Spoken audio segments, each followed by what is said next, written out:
oleh-oleh buat teman-teman di sana ya. Teman-teman tolong dengan sangat mohon kerjasamanya.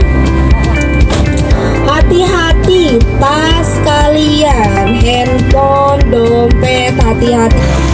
Sekarang kami berada di Malioboro. Di Malioboro ini banyak bangunan-bangunan yang sangat megah dan unik yang berjejeran. Salah satunya ada Cagar Budaya Bangunan Bank Indonesia. Ada bangunan Kopi Pak Pos.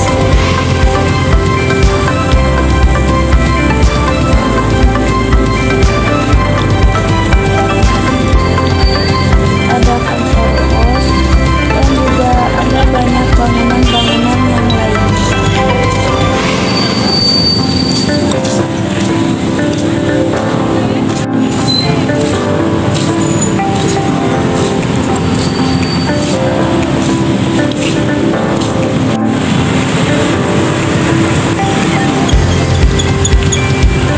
Suasana di Malioboro saat pada malam hari ini terasa sejuk dan juga sangat tenang. Saat berjalan-jalan di sini terasa sangat indah karena banyak penerangan dari bangunan-bangunan dan kendaraan yang berlalu lalang.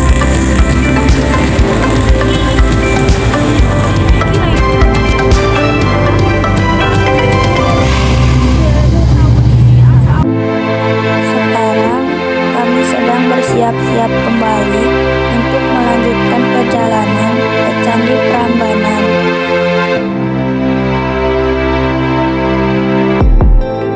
Ya, Candi Prambanan ini kan adanya di Jogja ya. Nah, jadi memang ini salah satu peninggalannya Kerajaan Mataram ya. Kerajaan Mataram kuno kalau sejarahnya gitu. Jadi memang Mataram kuno ini dulunya adalah salah satu kerajaan yang paling banyak dalam sejarah itu mewariskan candi di antara kerajaan-kerajaan lain gitu ya. Nah, kalau dilihat dari ciri khasnya Candi Prambanan ini merupakan salah satu candi yang bercorak Hindu ya. Nah, jadi ada dua jenis candi, yaitu ada candi Buddha ya, ada juga candi yang bercorak Hindu.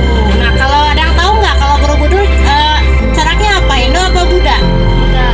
Buddha ya. Nah, jadi ciri khas itu kalau Borobudur itu ada stupa. Nah, itu ciri khas candi yang bercorak Buddha, ada patung Buddhanya. Nah, kalau Prambanan ini candi yang bercorak Hindu gitu ya. Nah, kalau kita lihat dari bentuk atapnya itu nggak ada stupa ya. Nah, ada yang berupa kubus gitu ya. Nah, itu salah satunya. Nah, kebetulan ini peninggalan kerajaan Mataram ya, Mataram kuno. Jadi Mataram kuno ini satu kerajaan yang dimana dia peninggalannya itu ada candi yang bercorak Buddha dan candi yang bercorak Hindu ya. Nah, kisahnya bagaimana gitu ya? Memang di sini dari pembangunan Candi Prambanan sebetulnya ya biasa dibangun ya dari batu ya. Nah, kalau dilihat dari letaknya kan Jawa Tengah ya.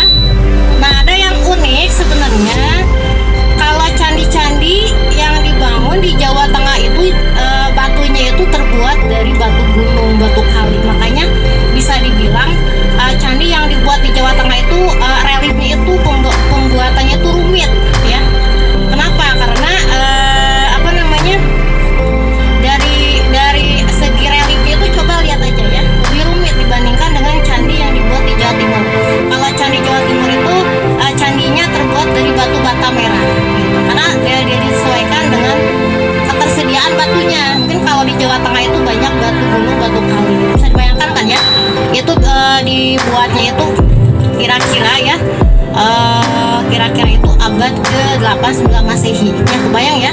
Tapi masyarakat Indonesia mampu membuat candi yang sangat besar, bahkan sampai sekarang masih kokoh ya, masih kuat gitu ya, masih kuat, masih kokoh. Itu salah satunya memang Candi Borobudur itu adalah warisan dunia ya. Candi Prambanan juga salah satu warisan dunia. Kenapa? Karena orang zaman dulu dengan peralatan yang sederhana tapi mampu membuat bangunan yang besar dan rumit ya.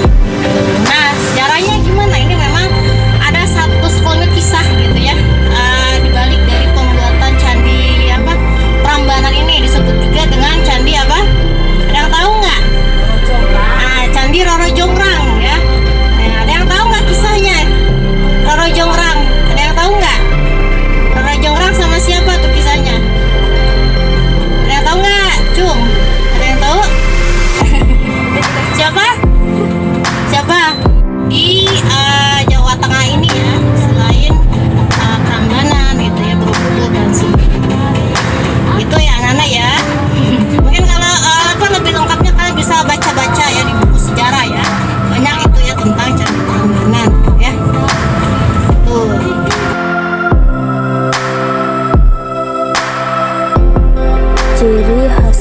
Candi Prambanan adalah candi induk yang didedikasikan untuk 3 dewa utama, yaitu Brahma, Wisnu, dan Siwa. Candi ini memiliki bentuk menara tinggi dengan relief rumit dan patung dewa yang indah. Terdapat juga Candi Perwara yang mengelilingi candi induk.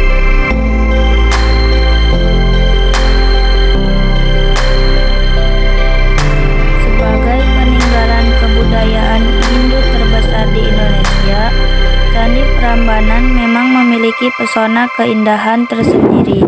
Sebab selain bentuk bangunan dan tata letaknya yang menakjubkan, Candi Prambanan juga menyimpan kisah sejarah dan legenda yang sangat menarik wisatawan.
Tour leader di sini Mira mewakili kru dari Aini Tour and Travel mengucapkan terima kasih yang sebanyak-banyaknya. Mudah-mudahan di lain kesempatan kita bisa bertemu lagi dalam acara perjalanan yang lainnya, bisa ketemu lagi. Terima kasih banyak. Wabarakatuh.